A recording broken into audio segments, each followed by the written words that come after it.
Hello guys! For today's video pala guys ay magluluto ako ng favorite kong ginisang cabbage.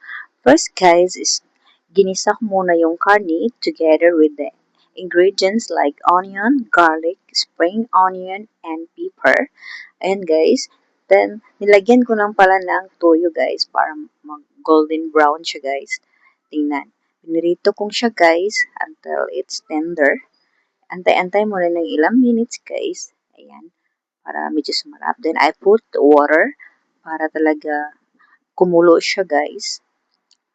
Kumulo at nilagyan ko na rin siya ng oyster sauce para dagdag pampasarap ng aking ginisang cabbage, guys. Ayan. Tapos, guys, after nung pinakuluan ko na ng sabaw yung aking cabbage ay nilagay ko noon yung aking gulay, cabbage. So, ayan na guys. Pinapalambot ko na siya guys. Make it na yung tubig niya ay mag-lessen. Kaya pinabayaan ko muna siya guys. Sorry pala guys kung kahoy yung gamit ko kasi hindi pa namin afford yung gasol. I hope you understand.